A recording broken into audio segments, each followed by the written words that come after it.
So here's the MERV 16 filter assembly that goes up, and this one's going to go right there.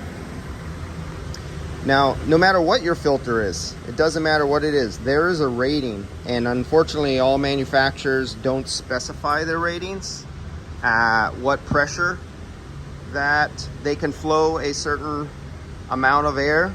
So your rating is only good up to a certain extent, and that's under ideal laboratory conditions, not real world after they start getting dirty. So that's why you always want to give a little extra room. So here, these ones are rated, if you come over here, up to 1600, your airflow up to 1600, okay, there you go, right there. And it'll tell you what your resistance, which I'm going to inches of water column, which I'm going to put MagnaHelic will be permanently mounted on the side, taking the air pressure behind the filter to tell when it's time to change the filters. So that is a 4.5 ton unit up there above my head. So I'm going to have the fan speeds to be set at 3 different speeds. It could be set at somewhere around 320 CFM per ton, and that would be only 1440 CFM total for the whole unit when it's set to this speed. If I set it on medium, it'll be somewhere around 400, and I'll measure that with the true grid flow, and that'll be 1800, which goes over their maximum. But I have 3 filters here. I don't have 1 filter. This is a rating. This rating right there, that rating is for 1 filter.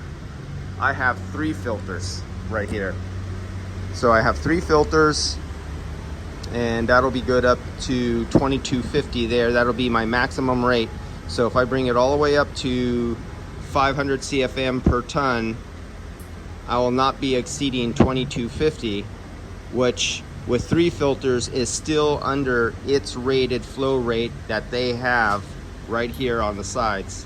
Now, unless you can find this data, I wouldn't trust a lot of these filters. You ever notice they say they're a high MERV rating, but if you actually count the pleats, there'll only be like 18 or 20 pleats?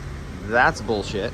Yeah, it might be that rating, but a filter this size, you might only be able to flow 600 CFM to get that rating on a filter this size. They didn't tell you that. And that's why they have so many fewer pleats inside of them. But that's it. This is going to go up there, and this is carbon. That's why it's black. The airflow goes in this direction, so you see it here. And I'll show you my setup when I have a MagnaHelic stuck to the side, taking the pressure of between outside and inside, so we can actually read the pressure drop going across the filter, and we'll be able to read it so the customer knows when it's time to change the filters. Because as you know, these filters for each one of these range anywhere, they get sold for anywhere, say $89 to $140 per filter, and each one of these air handlers have 3 filters in each one.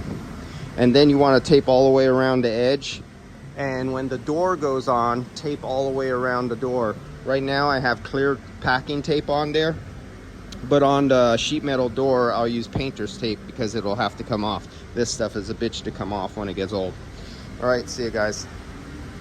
Oh, and if you have allergies, this is a really good filter to use, so long as your filter area is designed to be used at the right size, square footage of face volume for your furnace at home. If not, don't go just sticking filters that are a higher MERV rating in your home filter because somebody said it was good for allergies.